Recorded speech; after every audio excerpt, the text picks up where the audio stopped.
God Save the Wine, siamo a Roma, abbiamo portato la nostra spumeggiante Lisa in questa città che comunque si consuma un sacco di bollicine ma spesso non sa effettivamente cosa sta consumando. Invece stasera siamo a approfondire, come abbiamo già iniziato a fare a Firenze, l'Asolo, che è una zona molto più piccola delle altre che conoscete del Prosecco, ma molto agguerrita, molto particolare, con dei profumi che si lasciano ricordare.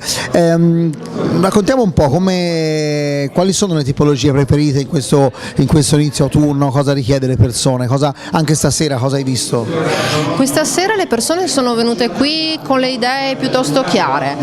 Noi come denominazione lavoriamo molto con la tipologia più amabile, l'extra dry, che fa ancora la parte del leone con un 73% a livello di vendite, però l'extra brut con un 2,5% di vendite è molto richiesto, in quanto innanzitutto siamo la prima denominazione del Prosecco a averla proposta nel 2009 e piace molto come aperitivo e a tutto pasto e come abbinamento.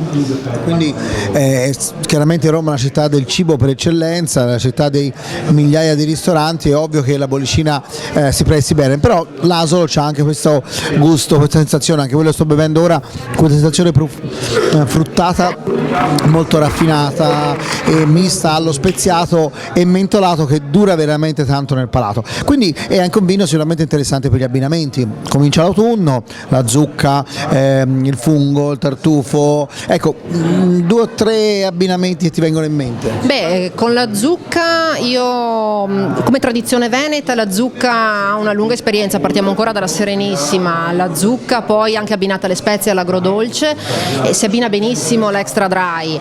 Io userei anche un dry con la zucca perché ci sta molto bene secondo me. Questo è interessante Elisa, perché molti dicono che se il piatto è dolce bisogna contrastarlo, in realtà col vino bisogna stare attenti, se il piatto è dolce bisogna assecondarlo, è il motivo del successo di tanti Riesling, no? Di vini tedeschi, ma anche il motivo del successo in realtà del Prosecco. Non è che la gente lo beve perché è dolce, lo beve perché quella leggera punta dolce abbina molto bene su alcuni piatti, quando poi c'è la dolcezza nel piatto è inutile contrastarla, quindi tortelloni con la zucca e amaretto, preparazioni in zucca fritta al forno con del formaggio, insomma quello che vengono in mente è la zuppa di zucche. Ora a me piace particolarmente come frutto, quindi lo dico, e effettivamente la bollicina è perfetta perché la pastosità della zucca viene risolta perfetto dalla bollicina. Sul tartufo, che insomma voglio dire, la bollicina, il Prosecco, l'Asolo non vengono mai visti in contesti di altissima cucina, invece un bel tagliolino a tartufo cosa ci abbiniamo? Beh, io con un tagliolino a tartufo, io amo l'extra brut e ci abbino un bel extra brut.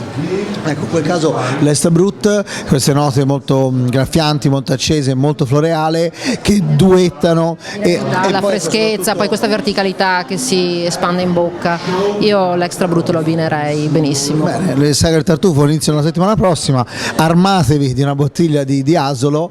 Grazie mille Elisa. Grazie a te Andrea.